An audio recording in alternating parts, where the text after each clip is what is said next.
नमस्कार दोस्तों, ढोल में पोल चैनल में आप सब मित्रों का हार्दिक अभिनंदन करता हूं।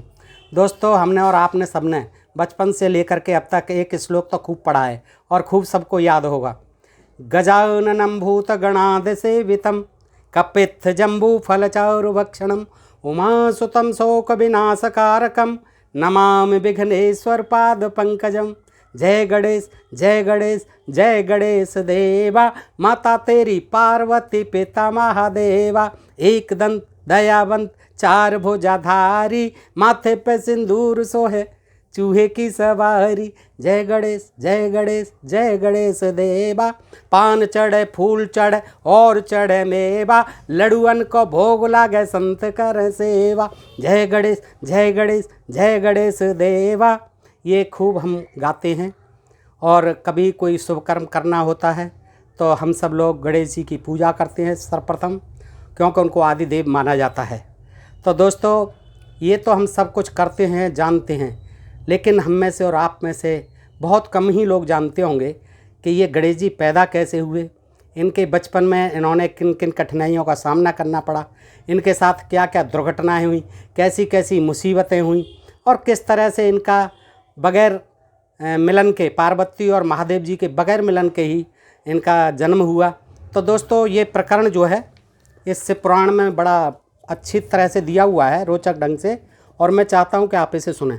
ये गीता प्रेस गोरखपुर की है, पेज नंबर 356, रुद्र संहिता प्रकरण इसका चैप्टर है, उसमें दिया हुआ। तो आइए सुनते हैं बगैर किसी विलंब के दोस्तों। कि किसी समय जब पार्वती जी स्नान कर रही थीं, तब सदाशिव नंदी को डरा धमका कर घर के भीतर चले आए। जगजननी शंकर जी को आता देखकर उठकर खड़ी हो गईं। उस समय उनको बड़ी लज्जा आई, जगजननी को। वे आश्चर्यचकित हो गईं। उस समय ऐसी घटना घटित होने पर परमाया परमेश्वरी से पत्नी पार्वती मन में ऐसा विचार किया कि मेरा कोई एक ऐसा सेवक होना चाहिए, दास होना चाहिए, जो परम शुभ, कार्य कुशल और मेरी ही आज्ञा में तत्पर रहने वाला हो, उससे तनिक भी विचलित नहीं होने वाला हो। यूँ विचार कर पार्वती देवी ने अपने शरीर की मैल से उबटन से एक ऐसे चेतन पुरुष का निर्माण किया जो संपूर्ण शुभ लक्षणों से संयुक्त था। उसका वह शरीर विशाल, परम शोभायमान और महान बल पराक्रम से संपन्न था। देवी ने उसे अनेक प्रकार के वस्त्र, नाना प्रकार के आभूषण और बहुत सा उत्तम आशीर्वाद देकर कहा, यानी मैल से एक बहुत बड़ा आलीशान, शोभायमान, सुंदर एक पुरुष बना लिया और उसको सजा दिया गहनों से, आभूषणों से, और उत्तम आशीर्वाद देकर के कहा, तुम मेरे पुत्र हो, मेरे अपने ही हो, तुम्हारे समान प्यारा मेरा यहाँ कोई दूसरा नहीं है। पार्वती के ऐसा कहने पर वह पुरुष उन्हें नमस्कार करके बोला। गणेश ने कहा, यानी उनका नाम गणेश था, पार्वती ने गणेश ही बताया था। तो गणेश जी ने कहा, माँ, आज आपको कौन सा कार्य आ पड़ा है, मैं आपके कथनानुसार उसे पूर्ण करूँगा। गणेश के यूँ पूछने पर पार्वती जी अपने पुत्र को उत्तर देते हुए बोली, तात, तुम मेरे पुत्र हो, मेरे अपने हो, अतः तुम मेरी बात सुनो। आज से तुम मेरे द्वारपाल हो जाओ, गेटकीपर। सतपुत्र मेरी आज्ञा के बिना कोई भी हठपूर्वक मेरे महल के भीतर प्रवेश न करने पाए, चाहे वह कहीं से भी आए, कोई भी क्यों न हो। बेटा, यह मैंने तुमसे बिल्कुल सत्य बात कही है।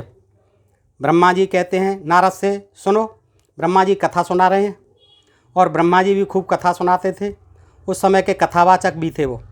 तो ब्रह्मा जी कहते हैं, मुने, यों कहकर पार्वती ने गणेश के हाथ में एक सुदृढ़ यानी मजबूत सी छड़ी दे दी। उस समय उनके सुंदर रूप को देखकर पार्वती जी हर्षमग्न हो गईं। उन्होंने परम प्रेम पूर्वक अपने पुत्र का मुख चूमा और कृपा पर बस हो छाती से लगा लिया। फिर दंडधारी गणराज को अपने द्वार पर स्थापित कर दिया, द्वार पर बिठाल दिया। बेटा नारद, तदनंतर पार्वती नंदन महावीर गणेश पार्वती की हित कामना से हाथ में छड़ी लेकर गृह द्वार पर पहरा देने लगे। उधर शिवा अपने पुत्र गणेश को अपने दरवाजे पर नियुक्त करके स्वयं सखियों के साथ स्नान करने लगीं। मुनिश्रेष्ठ, उसी समय भगवान शिव, जो परम कौतुकी तथा नाना प्रकार की लीलाएं रचने में निपुण हैं, द्वार पर आ पहुँचे। तो अंतर्यामी थे और जान रहे थे वो तो कि अब पार्वती जी अपनी सखियों के साथ स्नान रूम में गई, तो वो आ गए आधम के। गणेश उन पार्वती पति को पहचानते तो थे ही नहीं। अतः बोल उठे गणेश जी, देव माता की आज्ञा के बिना तुम अभी भीतर न जाओ। माता स्नान करने बैठ गई हैं, तुम कहाँ जाना चाहते हो? इस समय यहाँ से हट जाओ। यूँ कहकर गणेश ने उन्हें रोकने के लिए छड़ी हाथ में ले ली। उन्हें ऐसा करते देख शिव जी बोले, मूर्ख, तू किसे रोक रहा है? दुर्बुद्धे, क्या तू मुझे नहीं जानता? मैं शिव के अतिरिक्त और कोई नहीं हूँ। फिर महेश्वर के गणों से समझा के हटाने के लिए वहाँ आए। गणेश के गण उनके शिव जी के गणेश से बोले, सुनो, हम मुख्य शिवगण ही द्वारपाल हैं और सर्वव्यापी भगवान शंकर जी की आज्ञा से तुम्हें हटाने के लिए आए। तुम्हें भी गण समझकर हम लोगों ने मारा नहीं है, यानी तुम भी हमारे भाई बंधो, पहरेदार हो, गण हो, इसलिए हमने तुम्हें मारा नहीं है, अन्यथा तुम कब के मारे गए होते। अब कुशल इसी में है कि तुम स्वतः ही हट जाओ, क्यों व्यर्थ अपनी मृत्यु बुला रहे हो? ब्रह्मा जी कहते हैं, हे मुने नारद, यों कहे जाने पर भी गिरजानंदन गणेश निर्भय बने रहे। उन्होंने शिवगणों को फटकारा और दरवाजे को नहीं छोड़ा। तब उन सभी शिवगणों ने शिव जी के पास जाकर सारा वृत्तांत उन्हें सुनाया।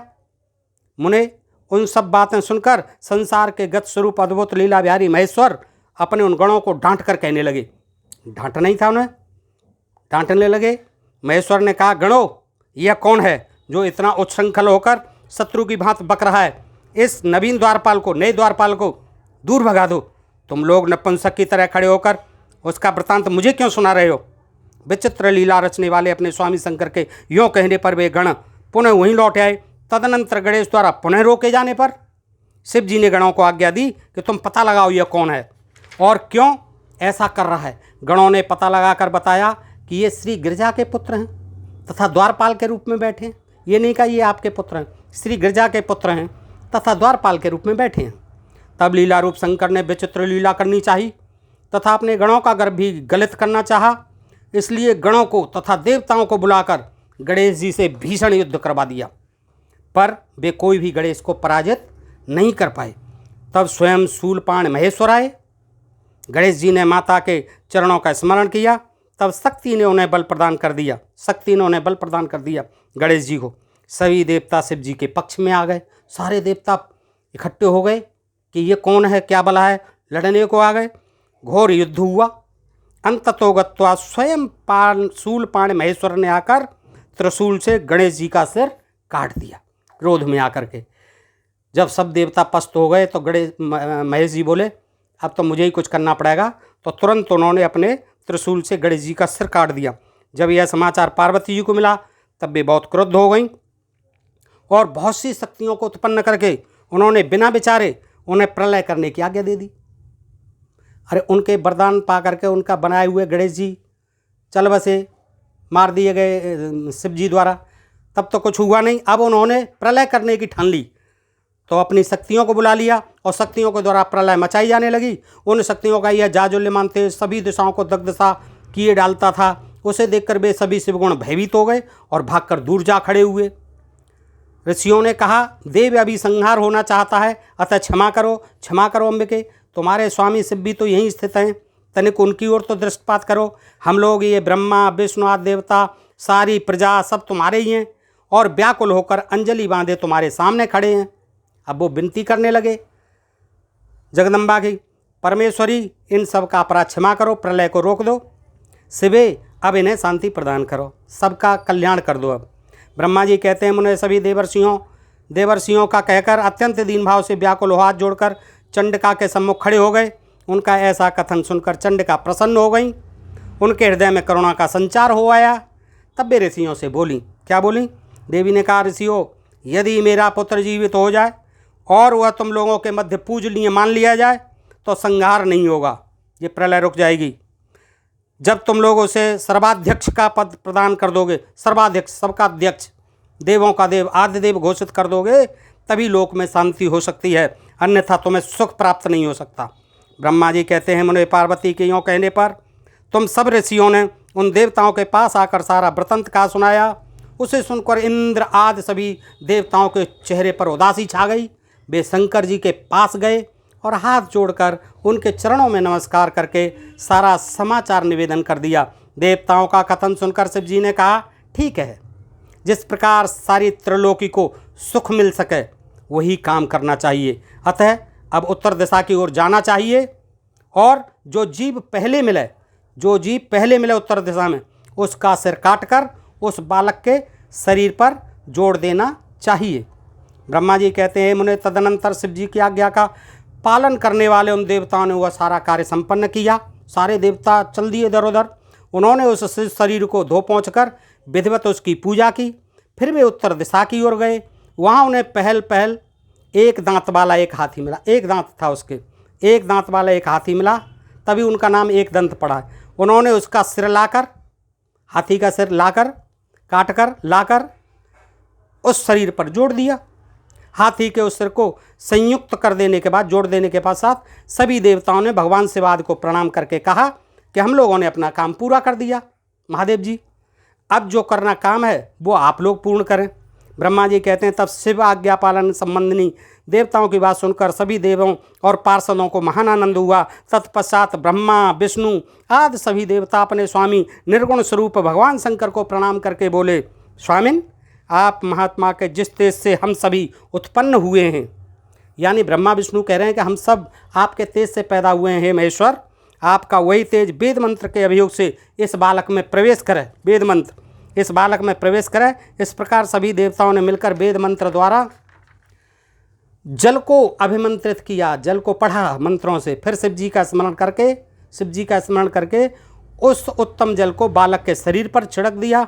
उस जल का स्पर्श होते ही वह बालक शिवेच्छा से शीघ्र ही चेतना युक्त होकर जीवित हो गया और गणेश जी का पुनर्जन्म हो गया। दोस्तों, इस प्रकार से ये कथा इसमें दी हुई है। अब इसमें कितनी सच्चाई है, कितना झूठ है, ये तो बनाने वाले, लिखने वाले और जो समझदार विद्वान लोग हैं वो जाने। दोस्तों, हमें तो इसमें कोई सच्चाई नहीं लगती। खैर, जो भी है, मैंने ये प्रकरण आपके सामने रखा। आपको पसंद आ जाए तो मित्रों को शेयर करें और ढोल में पोल चैनल को इन कथा कहानियों का इसी तरह से वीडियो के माध्यम से उजागर करने के लिए अवश्य शेयर करते रहें, सब्सक्राइब करते रहें चैनल को। बहुत बहुत धन्यवाद आपका, बहुत बहुत आभार आपका। जय हिंद, जय भारत।